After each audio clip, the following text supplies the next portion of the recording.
November 509 Alpha X-ray, what direction are you headed? We're heading south, going to Houston.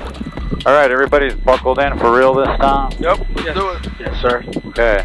Executive Tower, Adam 509 Alpha X-rays with you, hold short, ready for departure. November 509 Alpha X-ray, Executive Tower, hold short, runway 13 for departing traffic on 17. Okay, hold short 13 for 09 Alpha X-ray. November 509 Alpha X-ray, lane 170 at 19, requesting 27, runway 13, clear for takeoff. Okay, runway 13, clear for takeoff, 09 Alpha X. 100th episode is live. Yes, we made it to 100. In this special episode, we are joined by Dan Schindler, President of Integrity Facility Solutions, and we're at the IFS World Headquarters in Dallas, Texas. Yes, I said the World Headquarters. Dan gives us an exclusive tour of their top-notch facilities and shares his passion for cars and aviation. As a seasoned leader with over 20 years of experience in operations management and contract negotiations, Dan has elevated integrity to new heights in the facility services industry. He even takes us on a thrilling jet ride to Houston, Texas, which you will see.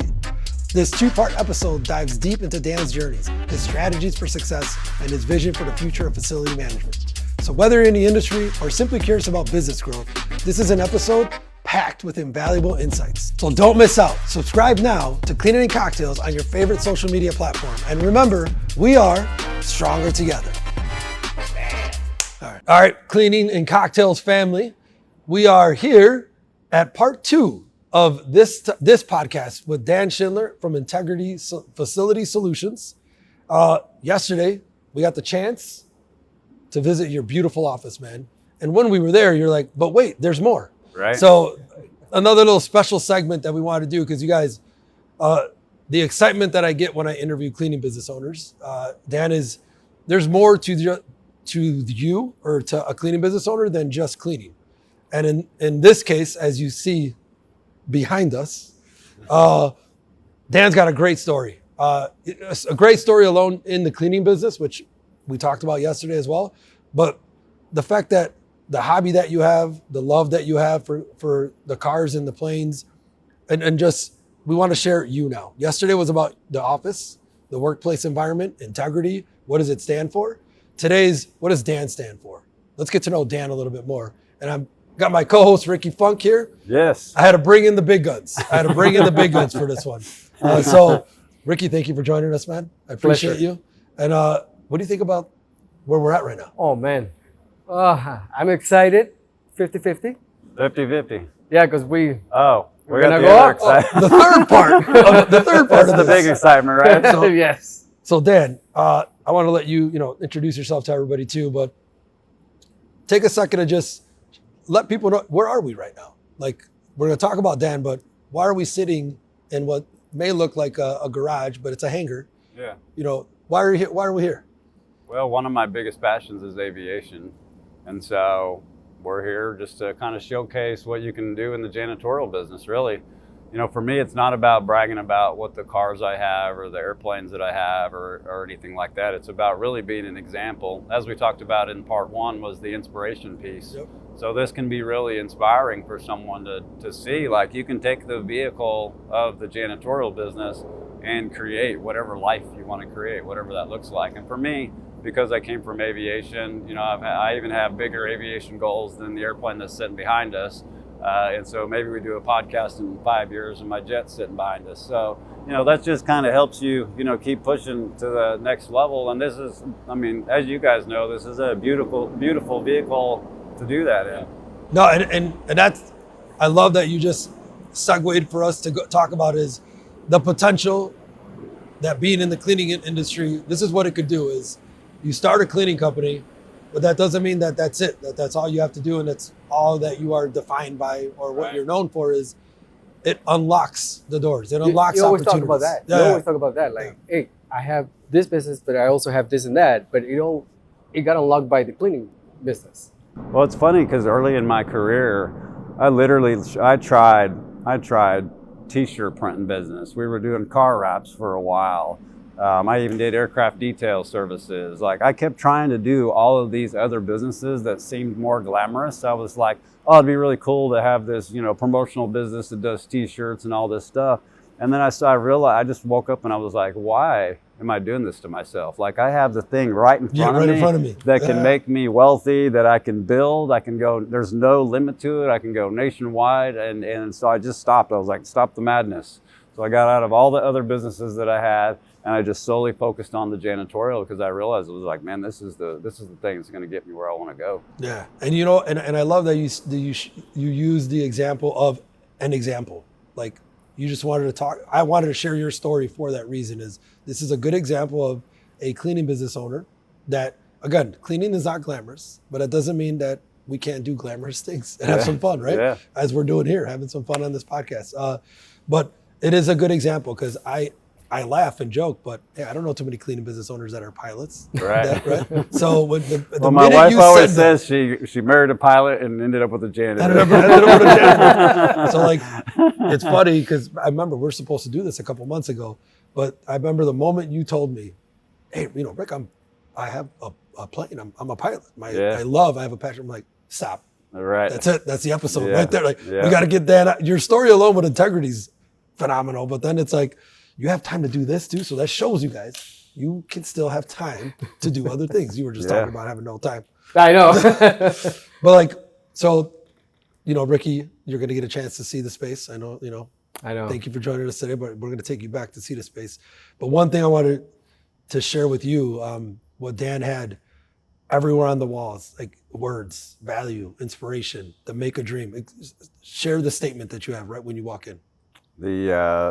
You just put me on the spot there. What the dream statement. Yeah, I know. I'm thinking about it here for a second. Give me a second. Okay, it's the one you love it as well. So, but one thing that an idea that I already stole from your office without actually being in your office. No, because I saw the video because you had a couple fellow cleaners in your office last week, and someone, I think it was Carla, that mentioned, oh, look at all these books that he has around. Right. I'm like, I'm gonna fill out the conference room with books, like have that available for anyone that wants to learn anything. Yeah. That's the inspiration room.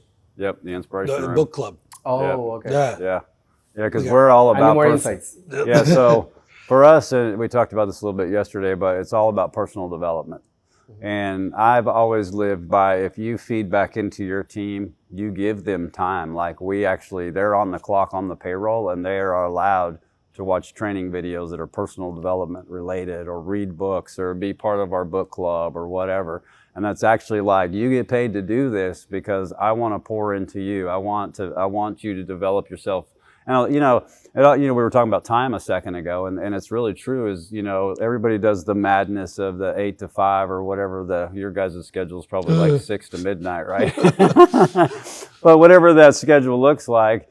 And we just don't take the time when we get home to stop and read a book or work on ourselves. It's family time. Yeah. It's whatever. Yeah. And so early on when we started the business, it was really just about like, take that time. Like, come in at 7:30 in the morning. Use that first 30 minutes of your day.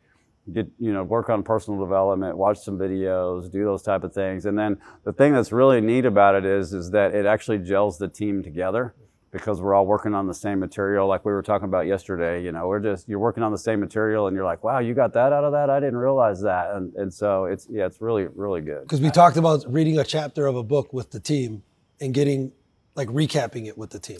So you may have perceived this chapter in one way. I looked at it as a different way. So it increases the opportunity for collaboration. Yeah. Actually, I'm going to steal a quote from Brandon that he mentioned, because a lot of people might think, wait, I'm going to invest all this time, like have them, they can read books, watch videos, learn during working hours, and they leave. What happens if they leave? I lose all this. But then what happens if you don't do it and they stay? Right. Right? Yeah. So you got to invest in your people. Right. Yeah. And I think Richard Branson says, train them so well that they could go anywhere, but treat them so well that they want to stay. Dude, that's good. We joke like, I know Billy, you're behind the camera here, but like Billy, Jesus, everybody on our team literally can go start a cleaning company. Yeah. Like, they could. They're not going to, but they could if they wanted to. They're like, right? But no, they learn so much about the space, but it's because we're constantly learning and teaching. I actually now want to jump into, from that note, is I noticed when you go on the website, you see some of your executive and leadership team, there's a lot of years of experience. So yeah. like, that says something too, that you've got people, I think, I have it written down, but it's like 10, 20, 30, 40 plus years of experience. Yeah. How, obviously I see the results of that, but like, how does that make you feel that you have such a vast amount of experience on the team? I feel very lucky. And it all has really developed through referrals. Like one guy comes in and he's got a ton of experience, and then he's like, man, we got such a great culture here. You need to come over. And so one of our competitors in town is actually losing a bunch of their employees because they're coming over to our, where we're at, because they're like, man, we know what the culture was over there, and we know what it is at IFS. And so y'all need to come over here and join us. And so that's really where all that knowledge and all that's come from, is just through referrals of people trying, to get their group together, so to speak. Because some of the guys on the team, Rodolfo, Danny Norris, Danny Kills, they've been at multiple jobs. Like they all worked at Blockbuster together when they were younger. Oh, so okay. Yeah, so they've all been together in all these places, which is great, but I guess it's kind of bad for me. If one decides to leave, I might lose them all, right? there they go. Oh, shit. So, but no, it's really neat because they kind of bring their own culture with them, and they already know each other, so they know how they, the banter is really good. There's a lot of laughing that happens in our office because they just know how to, stab each other a little bit and make it fun. And so, yeah. I have a question about that, because I always see like on the Facebook groups. So 2 questions actually. People ask, so what's culture? How do you define culture in a business? And then what do you do if you feel that culture sometimes gets threatened? Well, that's a twofold. So we have DISH as our established culture. Those are the talk about. And so the way that I think you build culture is, so what we did is a collaboration. We sat down and we were like, what is IFS? And we walked through, it's a little bit on part 1 too, but we walked through, we got sticky notepads, and we just write one word, what is IFS? Boom, write it down. Another word, what is IFS? Just go through this post and then stick them on the wall. So you got 20 people sticking stickies on the wall. And then you're like, okay, these 2 look the same. We grouped them up together, and we just kind of went through that process. And then once we established like who we are, what do we want our culture to be, then it's posted all over. It's everywhere. And live it, breathe it. It's live it, breathe it. And then when you interview a new hire, you basically say like, this is our culture. This is who we are. Like if you want to be a part of what we're trying to accomplish, if your values don't line up with what, so we want it to be more than a job. It's, one of my traits as a leader is I'm really good at looking at Ricky Funk and saying, where are your strengths? What are you passionate about? And I'm really good of extracting that out of someone. And so as I'm looking at my team, I'm constantly observing and looking, and I'm noticing. And sometimes I notice things that they don't even notice. I've moved guys into positions and they're literally like, no, I'm not going to be good at this position. And I'm like, you're going to be good at this position. Yeah. And then I put them in that position, and then you help them grow, you work through that. And so I think culture is, I always say one thing about culture to kind of answer your question is you hire for culture and you train for skill. Yeah, and I live by that. I live by that. And everybody knows in our office that if this person doesn't meet our culture, I don't care how skilled they are. I don't care how many sales they're going to bring to the table, because you get one bad person in culture and it just starts you hire that wrong person and they're bringing in gossip. They're talking about everybody behind their back. They're, and the next thing you know, it just starts to unravel the team because they don't know, like, is this truth? Did Ricky say something about me, or did, or whatever is this? And then so it starts to put stuff in your head, and then you create this dialogue. And so, I can spot them really quick, and we've had bad hires. You don't have to come to Rosalado office. You don't need to go there. Wait, are you saying the Latinos like chisme? Let's not love Rosalado.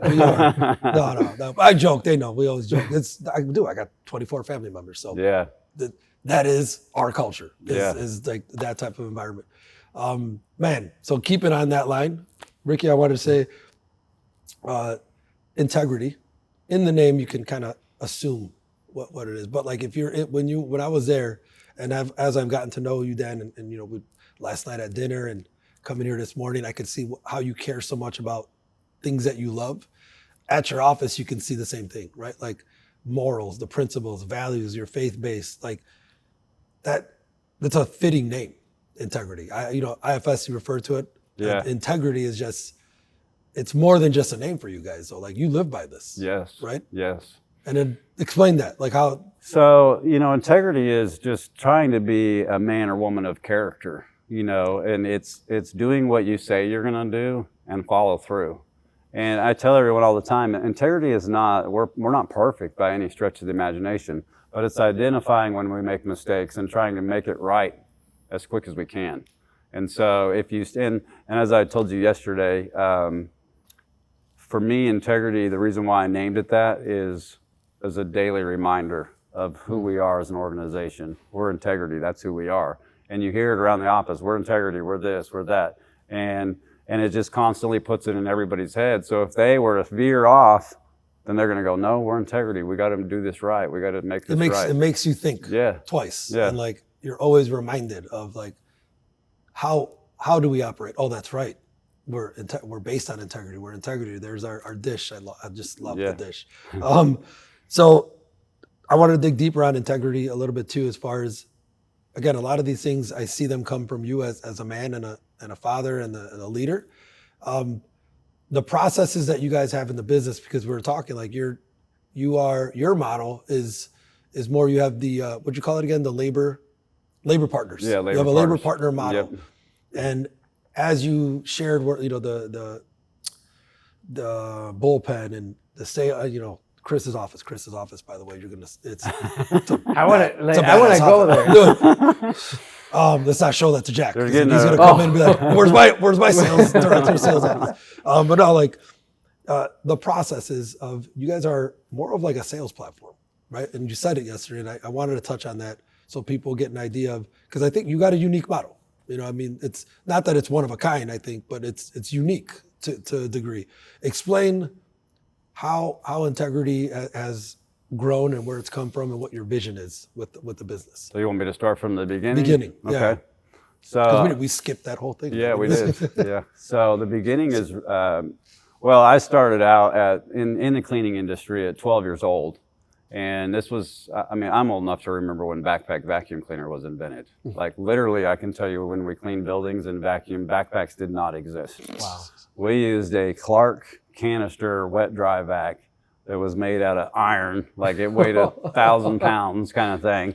And my first job at 12 years old was to follow my dad around with that and just maneuver it through the door frame so it wouldn't run into the wall. So it was a two-person job. Yeah, so you can imagine dragging a wet dry vac around, 40,000 square foot building and trying, you go around a corner and that thing's going to swing. So that was my very first job in the cleaning space. And then at 16 years old, it was actually I was still 15. It happened in December on Christmas Eve, or Christmas Eve, I can never remember. But my dad and my uncle were in the same car, and they got rear-ended by an 18-wheeler. And so they were both put on disability for neck injuries. Oh. And so the insurance was basically like, you guys can't work until we get through litigation and do all this stuff. And so they were like, you're going to be on disability for a minimum of 1 year. And so at 16, I bought a car. I started managing my uncle's business. He had about 20 accounts at the time. And then 16. Yeah. Wow. And I had a mullet. Oh, man. And I had the tight rolled jeans. And so I was rocking. So we're gonna get that picture. Yeah. We're gonna use that picture as a thumbnail. I have that picture on my phone. And actually, the Fiero on the end, one of them, I had the same exact kind of car when I was 16. So that's why that was my very first car. And so I would throw a vacuum cleaner in the little trunk that's in the back and go clean buildings and cruise around in my Fiero. And so, yeah, and man, I had 40-year-old guys I was their boss and I was 16 years old. So it was a really great experience for me. It was kind of funny because I had started cleaning buildings for my uncle, and I was just pestering him because he was getting one contract after another. And I was like, I want to clean. And he just looked at me like, I'm a 15-year-old kid with a mullet, And then he put me to work. Next thing you know, I was like cleaning by myself. Wow. Almost his whole portfolio, with the exception of a few buildings that he was doing with his kids. And so I got up to where I was cleaning 300,000 square feet by myself. Jeez. And talk about production rate. Yeah. So I literally so my dad's building that he had, used to time myself. So one thing that I am in business is I like efficiencies. And so efficiencies to me means that if I'm vacuuming a building, I'm actually going to figure out where the cord plug needs to go. And so I went through and like floor planned the whole building.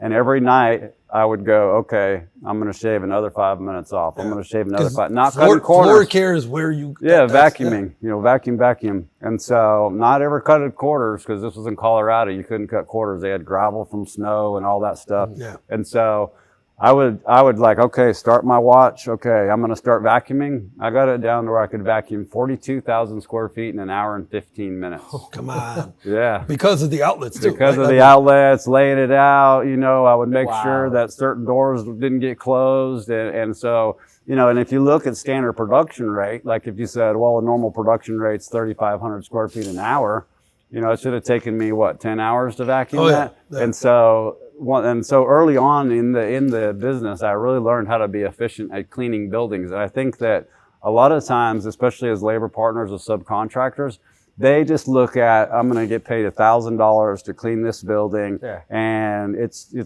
production rate of 3,500 square feet or whatever. The way that I would look at it is like, okay, yeah, I'll take that building. I'll make that building as efficient as I can, because if the bid says we clean it in 5 hours, I can clean it in 3. I just now increased my hourly rate. And then, so what I would do is work my buildings very efficiently, and I would say, okay, I want to gain another hour for my 8-hour night or whatever. Most of the time it was a 12-hour night. But I want to gain another hour so that I can add another building to what I'm doing. Oh. And so I would just get more efficient. So if I got more efficient, I could add a whole nother building, $1,000, $700, whatever it happened to be. And so at, 18 years old in the mid 90s, I was making $60,000, $70,000 a year cleaning buildings. Wow. And I have a question about that, because you talk about efficiencies, but I do think there's a level of passion as well. Oh yeah. How do you transfer that passion to your labor partners? Is that possible, or how do you do it? I think it's the difference between looking at it as a job and looking at it as an entrepreneurial venture. And so one of the things that we try to establish at Integrity is we really help them understand you're a business owner. Really teach them the entrepreneurial side, because there's, entry level piece of janitorial is it costs nothing to get started. Yeah. So you can grab a mop bucket and go. You're in business. Yeah. And I think that they either don't see the potential, or they don't truly understand that they're a business owner. And if you can get them to look at it like, I'm a business owner, take pride in my work, really work on what I'm doing, and then work on those efficiencies. Now, the caveat I always tell everybody is it's working on efficiencies. It's not cutting corners or skipping pieces in the scope of work. Yeah. It's really like, okay, I'm staying with the scope of work, but I'm going to do it in such an efficient manner that I'm burning the soles off my shoes because I'm cruising so fast. It's the difference between vacuuming backwards and vacuuming forwards. I can vacuum backwards almost at a dead run, or going forward, it's very clumsy. And so people, and then you see the tools they use. They don't want to spend $500 for a backpack. They want to buy a cheap Walmart upright vacuum, and then they're in there and, they're just at this really slow pace. And so what I did, and this will really date me, back when Walkmans were a thing and you had cassette tapes, right? I would just put a cassette tape in, put my things in. Today people do it with podcasts. Yeah. They put their podcasts they do. On. Dude, the ones that are hungry and driven, that's what they're doing. They're cleaning, but they're inspiring themselves. They're getting motivated. We hear it all the time. But man, this is, all right, I want to keep going down this direction, because you guys are talking about stuff where this is now empowering the industry, those that are watching, right? Whether you want to be a subcontractor, you sales, right? Everything is sales. Well, subcontracting and being a labor partner, being an independent contractor, we always talk about it. That's an opportunity. It shouldn't be all your business, right? You should be out there getting your own as well. But the way you're talking, Dan, is like you're helping them become better operators to then build. Yeah. Right. And I know yesterday we talked about that. That's kind of your next stage in what you're trying to do with Integrity and Clean Hustle. Why is it so important for them to be open for that though? Because I do work with some contractors, and it's like, man, it's their way. They want to do it their way. They're not open to it. How do we change that narrative? And then do we show them a result? We can't pay for everything and pay high, but like talk through like what do you do when you find some partners are challenging to work with? Do you shut the door and tell them, or do you try to still work through them? Yeah, you're always going to have challenging partners. We kind of have an internal thing that we do. And again, it's back to the culture piece, right? How do you get somebody that's an independent contractor to represent you in front of your client? And how do you get that culture to transfer? And so if you spot somebody that's, that's trying to do their own thing, they strictly want to just do it their way. They don't want to listen to any coaching that you have. They don't want to give you recognition for where you've brought your business. Then you just really do have to come to the point where you're like, is this a person that we can work with? Mm-hmm. And then, I always tell a new onboarding labor partner, I'll say, the first deal you get with us may not be a good fit for you. So, maybe it's in the wrong side of town. Maybe it's not enough money for what they're trying to do, or what. There's 100 reasons why it may not be the right fit for them. So I'll tell them, you know what? We don't hold it against you. We would rather have you say no to us and wait for the next one that is a good fit for you. But we will get to the point where by the time we've called you 3 times, we're not going to call you again. Mm. We're just going to here's an opportunity. Oh no, the price isn't right, or it's not right. Okay, great, no problem. We'll call you the next time around. Next time around, okay, yeah, no, I don't want that one. And then it's just like, you know what? This is obviously somebody that's not hungry. They don't want to hustle. Okay. Now, because Ricky, I think you'll like this one too, man. The training part. So you talked about you offer training, but I really think there's something there when you talked about how to be more efficient, like your technique on vacuuming, your technique on maybe mopping, your technique on just cleaning techniques. The thing I struggle with, man, is the time, not having the time to properly do it, especially when you're going national. Like if you're not in St. Louis, but you're growing, how does Integrity train those partners there? And not just Integrity, but in general, what do you think the market or the industry can do with training? Because with what you're saying is critical, man. If partners knew how to vacuum more efficiently, to process an account, not to cut corners and get out, because a lot of times I was guilty of that. I was like, man, how do I get out of here in 30 more minutes so I can make more money and keep the money? But no, it's how do you process that account better? Like how do you train for that? And if you're not able to do it right now, do you have a vision or ideas on how to start doing that even more intentional? I think that it starts with the team. Like inside of IFS, all of the entire ops team, the sales team, we all have to be on the same page. For processes. Like if you talk to 5 different guys in the company, like it's funny because Rodolfo and I had this conversation the other day about processes, and he had a different mindset about how to close a building than I did. Yeah. And so we got into this debate, and it was literally a debate of, do we finish mopping? Is that the last thing we do? Or do we vacuum? Is that the last thing we do? Well, my perspective is vacuuming is the last thing you always do in a building. And I have very logical, real reasons for that. And he was like, no, we should mop. And I'm like, no, no, what are you talking about? Like, they still argue internally too. Yeah, so have you ever cleaned a building? So we're like into this, we're into this thing. And so I think first and foremost, it has to be like, even in a smaller company, make sure your team's on the same page on how the processes work. And then on a very light scale, a lot of our ops guys just do one-on-one. When they're out starting a new crew in a building, it's watching the process. Hey, let me tweak you. Well, let me try to help you here. Let me, if you don't have a backpack vacuum cleaner, we have them and they have Integrity's logo on them. So here you go. We'll sell you one at cost, So just things like that to try to help on a one-on-one. And then the things we're developing now with Cleaning Hustle and the different things that we're trying to develop is really just going to be a program where they can come to Cleaning Hustle and learn, how to be efficient in a building. The different things that 30 years has taught me in the industry of, I've seen a lot of business owners that never cleaned a building, and that's a completely different dynamic than, I can go on a sales call and I can look at $1 million cleaning company without cleaning. We're like, yeah, right. No. I mean, you might be able to do it, but you're never going to truly understand what it takes to do it out in the field. No, and man, I'll tell you, this is what excites me. I got goosebumps, right? Like about the industry is, man, you came to the first Cleaning Cocktails, right? Like 3-4 years ago, I would never imagine that cleaning business owners would get in the plane and travel and go somewhere to collaborate and learn and want to. Yes, ISSA show, we do it all, once a year. We'll go to the BSC. There's events that you go and it's like an event, right? But I'm seeing it happen more and more. You just said, the girls, Carla, Raquel, Jody, Carolyn, shout out to all you guys. They came to your place to absorb some training. They've gone to many places. All these other groups of cleaning business owners are traveling more. So 4 or 5 years ago, I was always like contemplating, man, we're not gonna be able to scale. Like, how do I get to the cleaning business owner if they're 5 states away and train them there? They can fly to us. You just said they can come to Clean Hustle or IFS, or for us, they can come to the route office, Rosalato office. Like, I am more and more excited that they're willing, the ones that wanna grow, they'll get on a plane, they'll travel, stay at a hotel, and work 2 or 3 days with others like ourselves to learn more. So how does that make you feel? Like, you've been in the industry for a long time, like 5, 6, 10 years ago.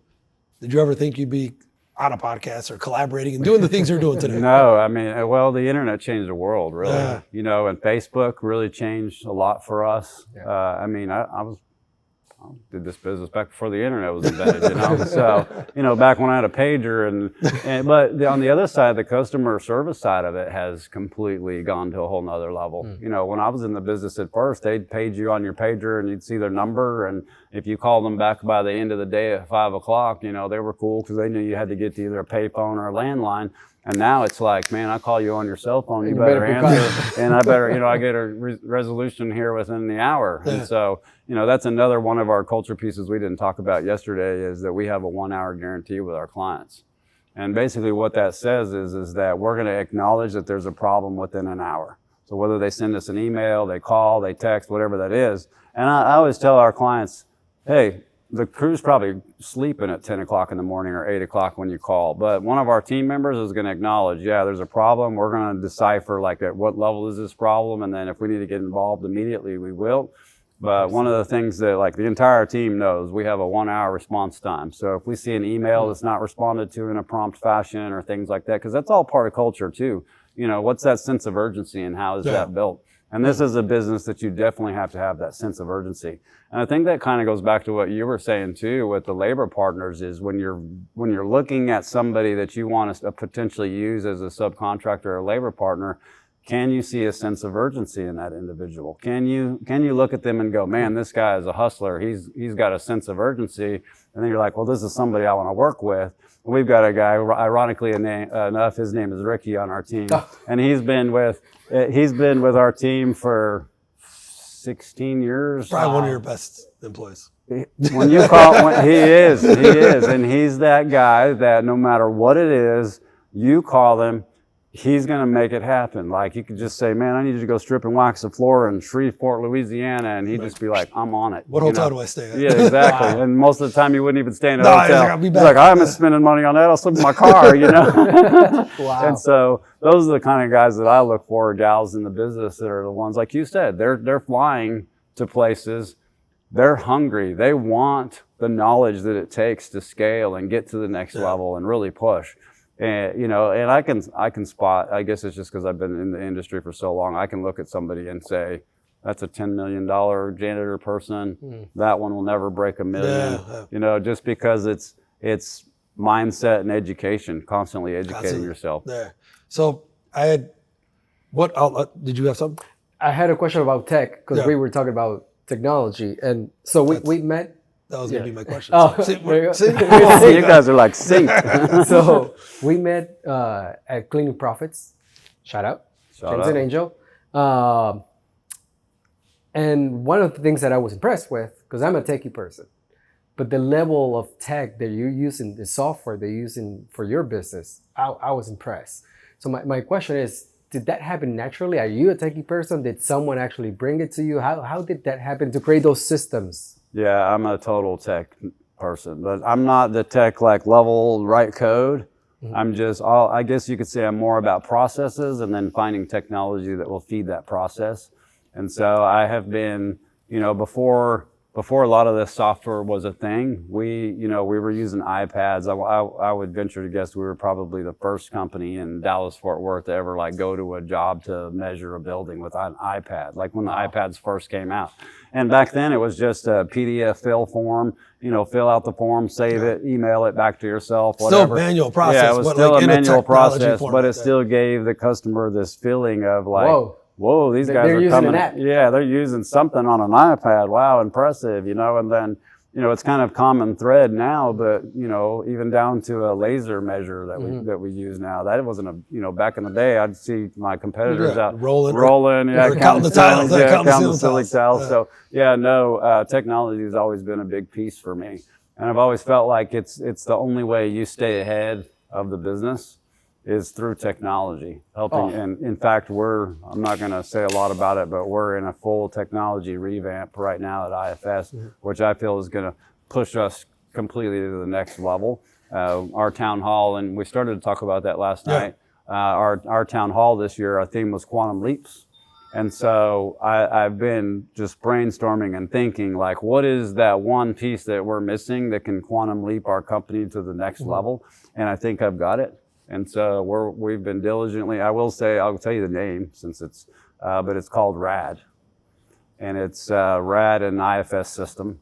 Okay. And so RAD actually stands for some things. But since I'm an 80s kid, everybody's like, you're turning us into an 80s retro company. I'm like, well, I got the two Fieros, we're ready to roll, So we're working on some new processes to really help speed us up. And hopefully for us, it's about, I remember a long time ago that I heard a story about Janiking, and Janiking is a local Dallas company. Yeah. And so Jim Cavanaugh that started Janiking would tell his team, we got to gain 8 accounts, because we're losing 4. And so that's how they grew their business. Like just attrition was 50%, 50%.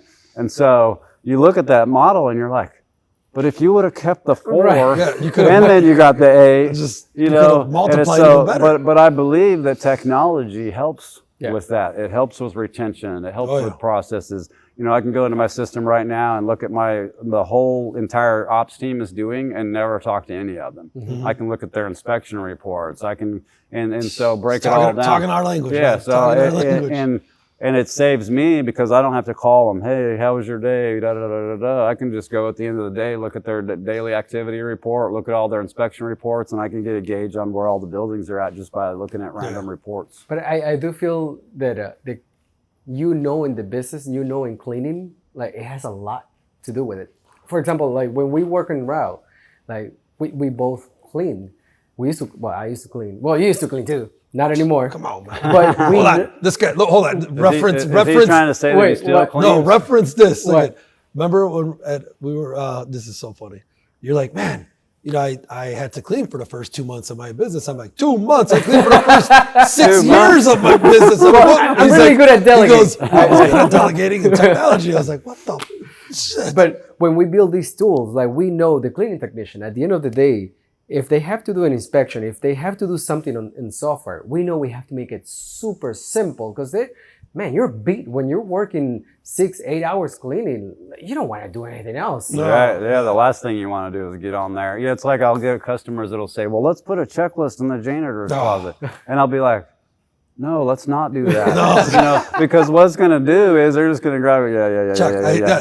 I've even had them fill it out before they even get started. All right, I'm going to do all that, and then they still get complaints the next day. So, as with anything in technology, it's only as good as the data you put into it. Yeah. So being able to streamline that and give them something that's super easy to use is definitely a must. So to go along these lines, we're talking about the client side now too. So technology obviously helps you get visibility and then share visibility with the client. Something that a belief that I had before to where now I'm trying to change it, Dan, and let me get you and Ricky get you guys' opinion on this, but expectations.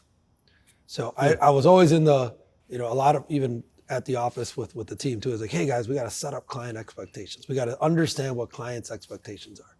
And I've seen a couple podcasts and I've listened and I've read a couple books that speak on like, but we should set up our expectations to the client versus asking them what their expectations are, because then every single one is going to be different. So now that's difficult to manage. Where if IFS, Rosalato, Route, all these other, our brands in the cleaning space, if we said, these are our expectations, this is how communication is going to work with you, this is how we are going to do, like, it's a different narrative now when you're talking to a client. Would you agree with that approach? As far, yeah, 100%. I've had some of our crew members that will say, "Well, the customer's happy." Yeah, You know, they're not complaining. They don't care that there's 3 inches of dust on top of their desk. Da, da, da. Well, I'm like, I don't care what the customer says. This is IFS's standard. This is our expectation. You got a copy of our scope of work. It says in there, these are the things you need to do. And so I even had a funny story. I had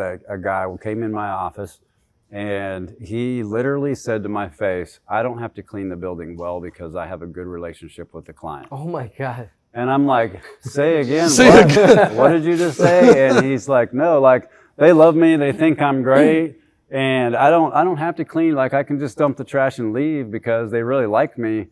And I looked at him and said, "You know what? It's probably better if you just give me all the keys to your buildings right now." And I walked down to the car and I took all of his keys and I parted relationship with the guy, because I was like, that is not somebody I need on the team. No, man. I need somebody that's like, so you're telling me that brown nosing the client is more important than doing what you're getting paid to do. Yeah. And then you're like, well, if I get in there and get a good relationship with them, then I can just, That's a part of it. Yeah. They should, it's one of the things that you should be doing. So no, I agree with you 100%. You have to set whatever that standard is for your organization and then meet that standard. But in the years I've had clients that I would consider that have a higher standard than we do. You know, those are the pain in the butt clients that are like, you know, when we started out in the business, we were doing like 25 or 30 daycare centers. And I would walk in, My wife, there's not many that we won't service, but she's like, no to daycares. Yes, 100%. In fact, as we were growing, I would say, all right, as we get this account, we're not going to grow. We're just going to cancel a daycare. You know? Okay, no offense. But you would they're very difficult. They are very difficult. Yeah. You'd get that. I called it the Harriet call because one of the ladies' name was Harriet, but she would call me every day at 6:15. There's a little tiny breadcrumb on the floor. Oh. Like, come on, you know. Well, what about the rest of the building? Good. You know, and it's like there's it's a touchy spot because me and my wife, those are some of the accounts that we cleaned a lot on our own. We couldn't find staff as we were growing. And dude, it was a little book because, back then we had, a book where every day, read, complaint, didn't do this. And dude, it got to the point, Dan and Ricky, where it was like, I'm the mopper, I'm mopping. So this is my role. And you're like, I'm the guy that did that. What do you mean? And it was 3 days in a row. Like and by the mopping. third time, she's like, can you guys make sure you mop this time? It looks like it wasn't mopped last time. I'm like, I spent 2.5 hours. I'm sweating. And it's because you picked the VCT that it looks dirty right now. It looks dirty right now. Yeah, so sorry. I went on a rant. But, all right, because I want to get to, wrapping this fantastic 2-day. We're going to come back and do another episode for another reason. But we didn't even get to talk about why, what's the toys that are in the back. Right. So could you do me a favor and is there a story behind every car or a story behind the plane? But take the audience through, we don't have to get up, but just point out the different vehicles that we got here in the plane. So on either end is, they're both 1988 Pontiac Fieros. As I said, those hold a really close place on my heart because that's what I started the janitorial business in. And so my early years, I had an 85 and an 86. I was never in a place to get a really nice 88. That was the last year of production. And so as I got older, I was like, I'm going to buy 88s. Yep. Now I have 3 of them. Now you got 3 of them. And both of the ones on the ends are in mint condition. This one over here is, these are 30-plus-year-old cars, and that one's got 17,000 miles on it. It's all original. Yeah, it's all original. And then the one on the other end has 40,000 miles, and they both look like they just rolled out of the showroom floor. So it's just, they're just little toys, really, but I love them. The next car in the line is a Jaguar F-Type. It's a 2018 model. It's got the V8 575 horsepower. It's got launch mode and all that in it. It's we actually found that it has only 7,500 miles on it. Come on. So yeah, it doesn't get driven a whole lot. And then this is one of my pride and joys behind us is the Hennessy Corvette. If you guys know anything about Hennessy, they're a big player in the automotive world. Oh yeah. And so this is serial number 15 of the C8 Hennessy line. Oh wow. It's got the supercharged engine in it that was obviously the Hennessy engine with tuned exhaust. And so it's a little over 700 horsepower at the wheels. Damn. And it's a screaming machine. And I mean, I just love driving it. I couldn't drive it as a daily driver just because it's not as comfortable. That's the loud one, the one that makes a lot of noise. Yeah, that's really loud. Yeah. So, and then this is my daily driver here, which is my pride and joy. I'm a Tesla crew. I'm a Tesla guy. So it's a Tesla Plaid. If you don't know what a Tesla Plaid is, it is a car that does 0 to 60 in 1.9 seconds. Whew. It's got a crazy launch mode. It does have full autopilot, which is really, as a business owner, I mean, autopilot's a game changer. Yeah. Did you get the update? Yeah, I just got the update. Yeah, it's amazing. I know. Yeah, it's amazing. In fact, I had the full autopilot turned off because mine will scream at me for talking on my phone too much. So I turned it off, and then when they did the update, I was like, I'm gonna turn it back on and see what it does. I was like, man, this thing is cool. And then the car next to that one is a Challenger Scat Pack. It's pretty much just bone stock. It's a 2020 Scat Pack. The only thing that's been done to that is the mufflers have been cut out of it, so it's a little bit louder. So you're a car enthusiast, but it doesn't stop with cars. No, airplanes. Oh yeah, we just passed right by it, didn't we? So this is an Atom A500. I feel very honored and privileged to own this airplane because there is only 3 of them in the world that are still in existence. And it was designed by Burt Rutan, which is, he's been designing airplanes since the early 70s. He started out in the home built world. And so he's actually the guy that designed the other plane. And so he's worked with Richard Branson, and they designed the Virgin Galactic Spaceship One. Oh, so wow. he designed all that. He said that yesterday. He started a company called Scaled Composites. And so what Scaled Composite does is basically do aircraft prototyping. So you could go to them and say, hey, I want an aircraft that fits this profile, and they'll design it for you. Wow. So that's what happened with the Atom. A guy by the name of Rick Atom went to Burt and said, hey, this is the kind of airplane I want. I want one with 2 engines. It's push-pull, centerline thrust. And so Burt went to the drawing board, and this is what popped out. And so it's a very unique design, as you guys will see here in a little bit when we go fly it, it's a very stable airplane. It's a rock-solid airplane. So, yeah. No, this is going to be fun because we're not done. We're not done yet. But, Dad, I mean, you just said it. We got to get after it. We got a little drive session to do here. Yeah. So, man, I wanted to thank you so much for allowing us to really come into your, second, third, fourth home. Like this is another home for you, right? Yeah. You could see the amount of work and just the hours that you probably spend here. And it's good. You love it. I love it. I feel like this is ingrained. I can hang out in this hangar till 4 o'clock in the morning and just lose all time. Yeah, working on projects or whatever. It's just. I love that you said that. I want to end with this, Dan. Is cleaning, right? We're in the cleaning industry. Let's end with the focus of as cleaning business owners are growing and building their business, and they're struggling because it's always challenging. This is a very labor intensive space. It's stressful. You're operating on high octane energy to serve the clients, serve your team. You just said you're able to get here and kind of zone out. How important is that for as we wrap up here for cleaning business owners to know, like, build your business, work on your business, do everything you can to learn your craft. But how important is it to also have space like this? You don't have to have a hangar and planes and cars, but what do you say to them to just, not business focused, but other things, personal stuff? I just talked to a really sweet couple in Denver, Colorado a few weeks ago, and their number one struggle was that they were burning the candle at both ends. Husband and wife, 12 hours a day, cleaning buildings, afraid to jump off into actually letting people clean their buildings. And they were missing their kids' soccer games. They were missing, all the school activities.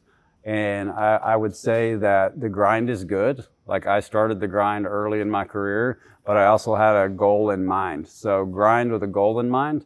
Like when I was first started Janitorial, I worked from 6 p.m. to 6 a.m. I slept from 6 to 10 a.m. I went and did sales calls from 10 to 2. And then I went and hung out when, the kids got home from school, hung out with them, had dinner, and repeat.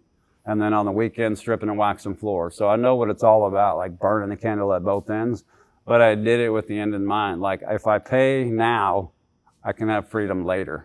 And so I think it's about pacing yourself so that you can pay now and have that freedom later. But don't get in the rut where, like, I think individually, a person just has to stop and evaluate where they're at and say to themselves, am I ever going to get out of this rut? Like, am I going to be stuck here forever? And if the answer to that question is yes, if I don't change something, I'm going to be stuck here forever, then you got to stop, reevaluate, rewrite your goals, and make a plan to get out of the rat race. Because it's very easy in this business to get sucked into those 12, 14 hours. I mean, I could tell you times I work 30, 40 hours straight. And it's really easy because you see another job opportunity, you see this. But just remember, and I can say this, it's a completely different perspective because now I'm on the other side. All of my kids are gone. They're out of the house. My baby's going to turn 21 next month. And I look back at the last 20 years and I'm like, wow, that really happened like that. And now my kids are building their own lives and and all that time is gone. And you never get that time back. So the money and everything and all that's really great. But at the end of the day, you really have to evaluate, spend time with the ones that you care about the most. And another little sad segment is I lost both my sisters in the same year a couple of years ago. And it really made me realize that family is what's most important. Money, job, all those other things will always take care of themselves. Put family first, and then everything else honestly will take care of itself. Wow. We're not going to say anything else after that. That's exactly how I wanted to end it with. I mean, take that with a grain of salt, everybody, right? But that's shared experience. That's not advice. That's a shared experience. And that's what I appreciate more. And thank you for just sharing that, man, because that is what a lot of people need to hear, right? And I think we have this mentality of hustle, grind. It's great. Don't get me wrong. But to your point, the time. We got to, take back our time, take advantage of the time that we have. So I want to take advantage of this time, right? And let's take cleaning and cocktails in the air. Yes. So we'll be right. Thank you guys for tuning in, but this episode's still not done yet. So we'll be back in a few minutes. There we go. Hours, but we're going to be rolling down the runway here. Let's go have some fun. Quick. Let's go have some fun. All right, rock and roll.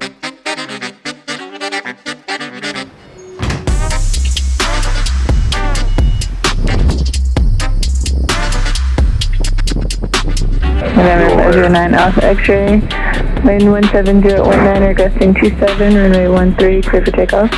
Hey, runway 13, clear for takeoff, 09 Alpha X-ray. Citation 648 Alpha Juliet, Executive Tower.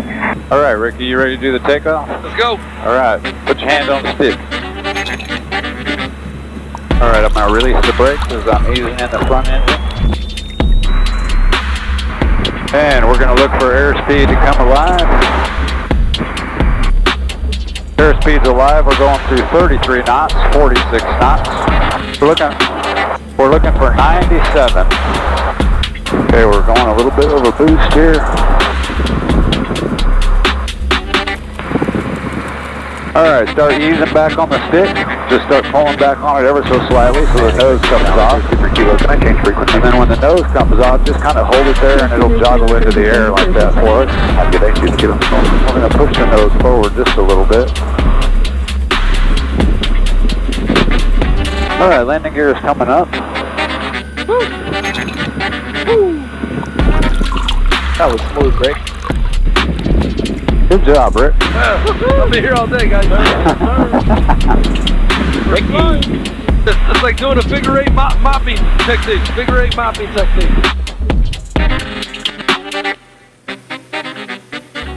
How y'all doing back there? We are good, Dan.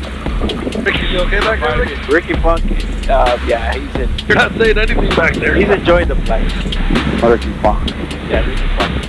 Number 2 Hotel Romeo, turn right heading 330 for traffic, 11 o'clock. That's actually smoother than I thought it would be. Right, 33052 Hotel Romeo. That's pretty smooth, actually. I thought it was going to be really bumpy. And 2 Hotel Romeo, let's make it a traffic alert, turning 350. We got a 27 knot headwind. 52 Hotel Romeo. That means it may take a little more than an hour to get there. Okay. Right here is our headwind factor. So the headwind's just coming at you. Yeah, straight at us. So that slows your speed down by whatever that headwind is. But that's why some flights, I even noticed, like you get in 20 minutes early, you get out. Right. Yeah. And east to west flights. 2 Hotel Romeo, turn When you're flying east, it's with the jet stream, so those flights are always faster than going west. It's a different, definitely a different flying experience. Yeah, a little different than sitting in the back of an airliner, isn't it? It's 245 headed, we'll get it to the sky. This is way better. 954, thank you, heads up. I feel like this helps me appreciate, I appreciate pilots all the time. Like, while we're flying, all this is happening. Yeah. Like, there's no minutes off. Nope, no minutes off. And we're back there snoring. What time are the snacks? They're right here in my backpack. You can get your own.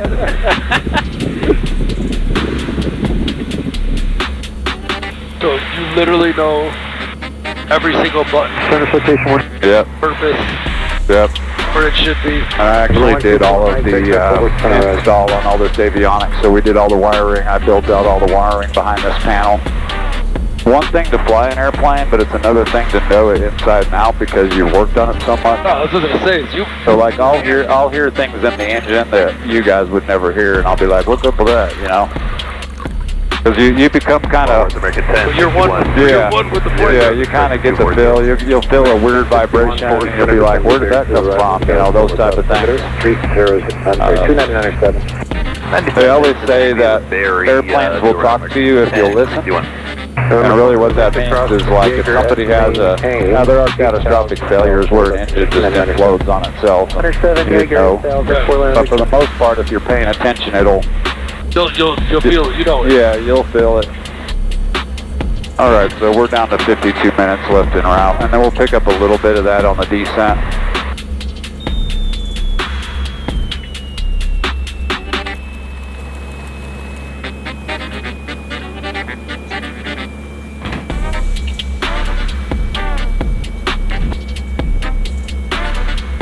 Little bit of a bounce there. Sorry about that. Way better than landing on that was big plane. That was so smooth. Dan the man has got no shit. Woohoo!